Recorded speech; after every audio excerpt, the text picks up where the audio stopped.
Alright, welcome back to the channel, everyone. We're going to do a quick overview of data lineage and pull requests. We're going to see if we can kick off a new build when we merge some new changes to our pipeline.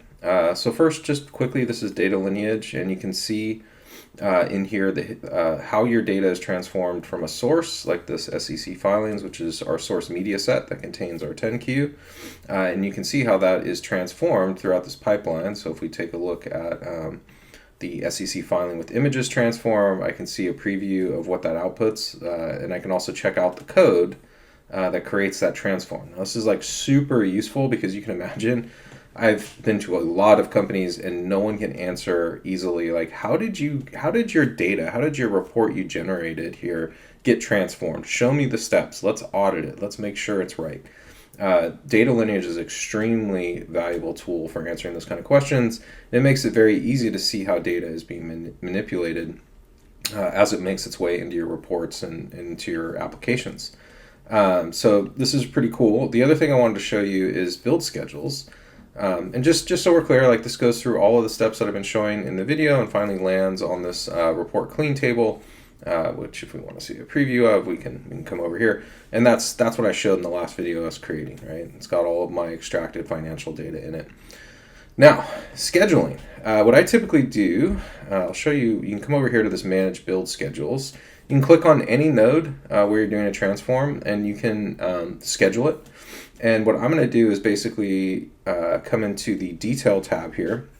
And if we click on edit, what we can see is some of the options that I have here. So I've selected include upstream resources. So anything that depends on this transform, which is everything upstream, it's going to be rebuilt in addition to this data set. And then I've also given it some custom events, and you can do both events and schedules, right? I've set up 2 custom events with an or condition. So if one of these fires, the pipeline will get rebuilt. The first is this thing called new logic. And what that means is if I merge a pull request, which we're going to review in a second over here, what will happen is it will recognize that the logic that generates this data set has been changed on master, and I'll go ahead and kick off a new build of that data set.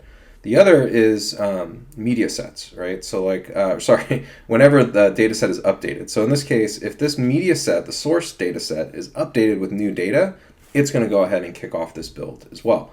And you can add multiple events with the appropriate condition that you want. It's important to note if you are doing a time-based build, right, a build that is going to occur every day at a particular time, make sure you come in here and select force build. The reason is that Foundry is checking to see if anything has changed before it kicks off a build, and it won't run if it thinks nothing has changed. So you just got to select that force build option if you're doing a time-based schedule. All right, so that's schedule. That's the scheduling tool. I'm going to go ahead and just cancel these changes because I don't want to change it. And next, we're going to jump into the pull request and look at pull request review and see if we can get our build to kick off when I merge the PR. All right, pull request review. Remember in the previous video, I said that Foundry comes with integrated GitOps out of the box. That includes all of your PR review functions, your CI/CD functions, running tests, etc. You can enable branch protections here and under settings branch, and you can specify the minimum number of approvals you will need for a PR, just like any other system. If you're familiar with GitHub, this will seem very familiar to you. You can come in here and see the diff. So if I want to see files change, I can come in and see the diff for this PR. This all looks good to me, so I'm going to go ahead and accept these changes. Unfortunately, I don't have any tests in this repo. If I did have tests, checks would either pass or fail, depending on whether my checks actually succeed. Since I haven't done that, I'm going to keep this branch alive. Well, I guess we could delete it. It won't matter. I'll create a new branch. I'm going to go ahead and approve this, and then I'm going to merge it. So we're just going to go ahead and click squash and merge. Awesome. Squash and merge is a typical pattern that developers follow most of the time when merging PRs. It helps to not pollute the commit history, etc. All right, looks like our changes are merged, and now we're going to go ahead and just double check back to the code here. I'm going to go ahead and update to the most recent version of the branch. All right, it's going to go ahead and update. And now I'm going to go ahead and double check to see that my build actually got kicked off upon this merge. All right, now I can see my build kicked off here. As soon as this is done building, it should kick off the subsequent builds. we'll just check back in as soon as this thing has finished.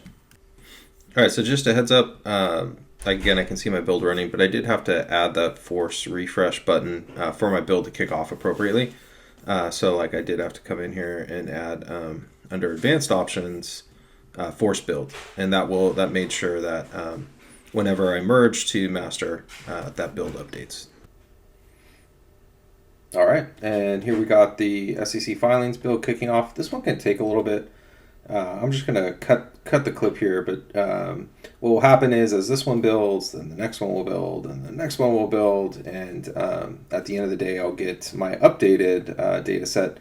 And what I was changing, just so you all know, is I needed to add a company name because before none of my report data contained a company name. So I needed to add this column. Just so you all know how I populated that is I went ahead and created a function which is, one second here, go ahead and close this out. Where is my prepare images data set? So I created a function that would instruct the model on how to extract the company name. And for the first page of a 10Q, so this is what this check is doing here.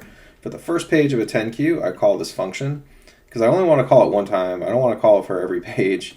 That would be kind of a nightmare and a waste of tokens. All I need is for the model to figure out the company name for the first page, and then I set that company name variable, and we're good to go for the subsequent pages.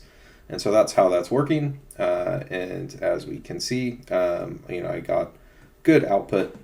So that is it. That is pull requests and data lineage in Foundry. I encourage everyone, create a data lineage diagram. It's going to make your life a heck of a lot easier. Also to track changes, et cetera, and to be able to set up build schedules so that your downstream data sets will build whenever, or your upstream, upstream data sets will build whenever things like the underlying logic changes or the data sets that they rely on change. And also you'll see as we evolve this lineage, it's going to be really good to see the ontology objects and the applications that use those ontology objects downstream, right? So or upstream. I keep saying downstream, it's actually upstream. And that's really valuable because if you ever want to audit and go back, let's just imagine I had to change this code at some point in time and you want to know what are all the affected applications downstream that are going to be, that could potentially be at risk. Well, guess what? I can see through in Lineage all of the downstream apps that are affected. Also, coming soon, hopefully in the next couple of weeks, there's going to be ontology branching too. So we'll be able to create an end-to-end branch from the data integration here and the data transformation layer and the data set layer all the way out to the application layer. And I can't wait to show you all that. So stay tuned. Some really cool stuff coming up in future episodes.